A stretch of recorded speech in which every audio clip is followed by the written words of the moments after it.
Welcome everyone to this Team Sync. We already covered a bunch of things. We actually had a lot of interesting topics this week, and let's go into the last week. And I'll start first. So we are sponsors of DeNites, and DeNites is a decentralized events, community-driven events thing. Mostly located in Portugal, but not only. And if you're on Lisbon this week, you can use the Bom Dia talent invite code for any of the DeNites events. Many of them are already sold out, but yeah. So that's one. Okay, but the DeNites, I'm expecting some of you, pending family or other personal situations, to see you on the disco DeNites. I've heard it's going to be an amazing party. Let's try. I'm glad we're working only 4 days. Otherwise, Friday would be off for sure. So that's it. The other thing is, I went to the Protocol Labs network founders get together. Like, it was a full day of workshops and stuff. And at the beginning of there was over 100 founders in the room. I was the only Portuguese one, by the way. Fun fact. And they ask every single one of them, make a quick pitch, your name, quick pitch. Biggest problem you have. People, like over 80% of the room said, they had problems with hiring. Okay. So that's a learning. It's a good learning. And then I also, it's interesting because I think, I'm not sure if we lost Luminita. No, she's still here. It's interesting for me, this townhouse in Lisbon. I don't think is the most engaged one compared to the previous ones. I'm just picking what I'm seeing. But still, like in less than 3 hours, 3 of the townhouse members came to talk to me for like 2 hours about fundraising. And it was great. That was great. That moment was super good. I mean, being with the townhouse members was incredible. But it was also good because I told the whole story about our fundraising. It was good to reminisce on what happened during the fundraising, but also introspect about some stuff, some mistakes that we've done especially during the bull market. And some of those mistakes, they will have to be corrected as well. So it was a learning, more like a reminder, learning/reminder, and a good time with the 3 of them. Something I mentioned to the core team already, we kind of already covered, is like, we're going to start this process changing our mindset from growth to revenue. We already have this mindset in things related to the townhouse, because the townhouse is a brand and a business unit that is already on break even, sometimes profitable. Okay. And we need to have the same mindset for Town Protocol. Okay. And with Town Protocol, yeah, we already made some money, but in a non-sustainable way. We did it by selling TAL. When anyone buys TAL tokens, you're essentially buying TAL and staking TAL in a smart contract. And the stables that are used to do that, they are influxed into our community treasury. Okay. But that's not sustainable. So we need to work on our revenue mindset. We were a startup that was born in a bull market, but we are being raised in a bear market. There's advantages to that, but there's also disadvantages to that. Okay, so we're gonna work on this, and we're gonna start working on this in the team retreat 2 weeks from now. So this is like the challenge. And then, a couple winnings. I mean, about this is mostly about the Town Day, the townhouse, but also Town Protocol in general. The feedback I've collected from Protocol Labs team members was good, was great. So we're definitely doing something good, something great. So that's amazing. That's a winning, in my opinion. Our new merch, not sure if we have some tweets or where people can see it, but the new hats, the townhouse t-shirt is a clear winner, and we don't even have the official season 3 merge yet, right, Pedro? So so lots of expectations for that one. But it's a clear winner, so that's great. It's good. I mean, I've seen a lot of people coming to me. Oh yeah, I saw someone wearing Channel Protocol at the other day. The founder of Cello, Rene, he was stopped in a bicycle ride in Berlin. Someone saw, oh, is that the Channel Protocol ad? He asked him in German, so that's amazing. And he tweeted about it. My last winning is on us being over 600K of total value lock. I believe this is a sort of how do you say this? Making sure, or now I can see that it was a good decision to go on Polygon. So yeah, it was looking mindset was good. And that's almost like half of them were for me. Sorry. Philippe, maybe you can do the next 2. And Luminita, she's with bad connection. If you fixed it, you can go next. If not, I'll do it for you. Just write in the chat. Please go. Yeah, so one good thing about the events and spending so much time with events is the potential partnerships and new friendships that we've been people that we've been meeting. These are just some examples of potential partners that were excited about what we're building and what we could do together. Disco is like working on identity, and Code Club is like a bootcamp, and Hackathon, Talent Layer is working also like on the data standards and data standards for job market. Eden Protocol could it's working on job or talent matching, so also someone that could use the information that we're doing. Taikai for hackathons. I mean, the list goes on, and so a lot of conversations to follow up after next week.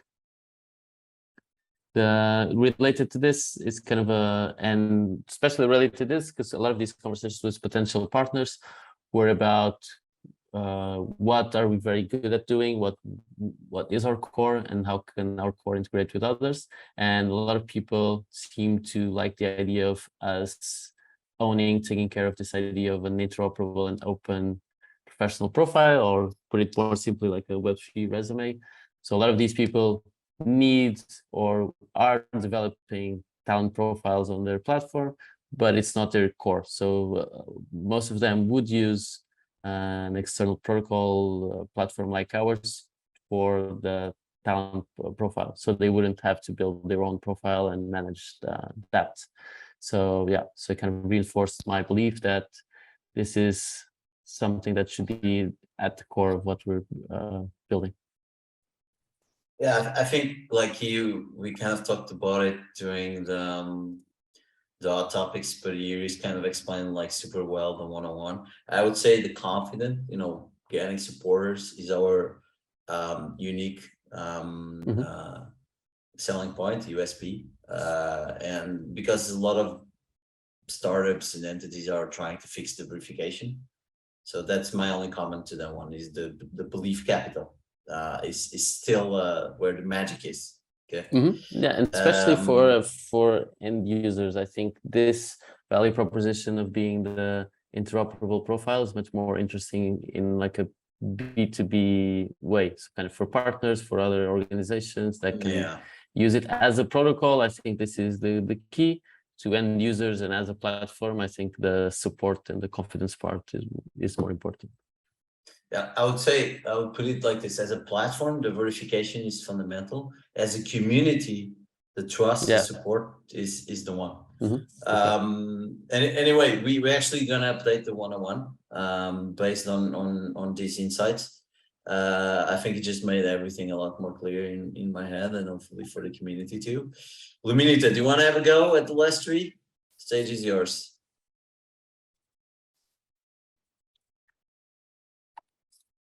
Okay, it's not working. Stage is mine. I'll do it for you, Luminita, no worries. So I'm Luminita. I meant, okay, my first learning is that for many organizations, the townhouse is a very interesting concept. So maybe we can capitalize on this for collabs, for more potential revenue as well. That's a good thing. And then I think this is like the biggest problem of the townhouse, not only because it's a sunken cost, but it's a sunken opportunity. You know, for this Lisbon house, for different reasons, half of the people couldn't go, and mostly due to visa issues. So that sucks. And we need to fix it. So it's going to be our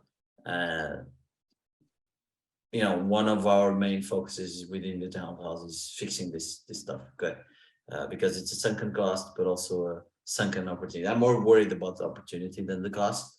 Again, because townhouse is already profitable and breaking even. But yeah. Any comment on this one, Philippe?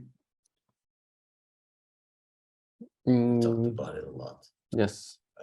No, I think the comment is just, I mean, what we're two things we're thinking of doing next year. One is having local hosts, so kind of a local person that helps us make the house happen. And I think this will improve a lot with the connection with the local community, not solving this problem. The other thing that I think will help solve this problem is making houses a little bit more regional. By regional, I not make, it means like countries from that region. For example, if you do a house in Bogota, we prioritize people from Latin America because it's easier for them to travel. It's actually less expensive for us, and we are kind of valuing that community.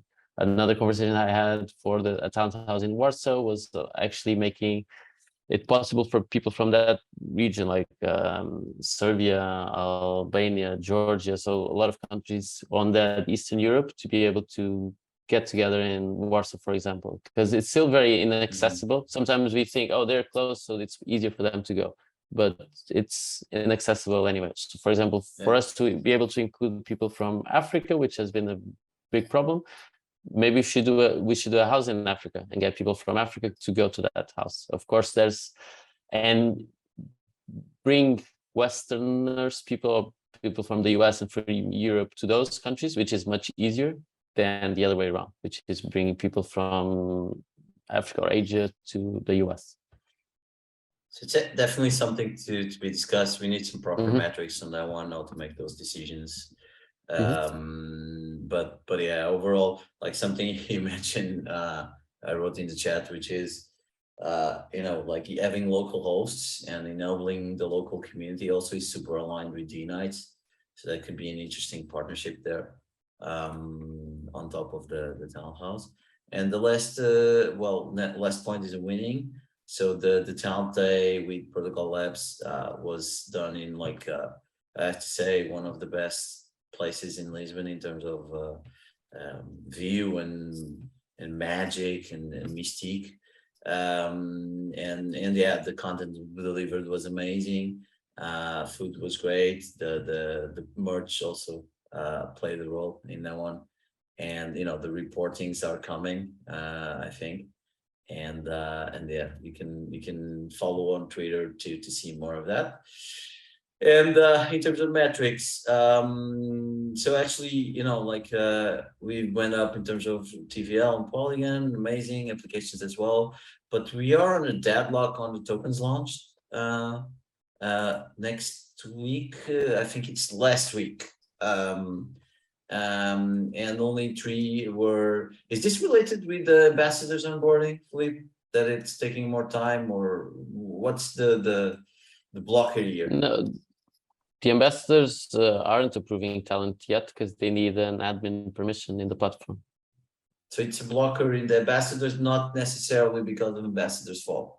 Yes. So yeah, okay. we still need to give them admin permission, not the same as we have, but a special ambassador admin role so that they can approve talent and verify talent after doing onboarding calls. They're already doing onboarding calls, just not approving talent. But I think this is being done or being. Yeah, this is very important. Please increase the priority on this one. Okay. Yeah. Okay, this was already okay. It was almost 610. Interesting to see that TVL we had kind of the bull, you know, like grow curve of TVL, and then the bear, you know, full stop of TVL. And now it's picking back up again. That which is interesting. We're almost on 10K when it comes to Twitter as well. So it seems like it's not going to happen, but it's there. It's reachable within our reach. So everyone that goes on a DeNites event, if you see someone, just force them to follow on Twitter. It's good. So we're just not forcing you. It's actually good for your life to follow us on Twitter. And having said that, that last call of action, I just want to wish everyone a magical Halloween. And and it was a pleasure doing this recording with you. So let's do this.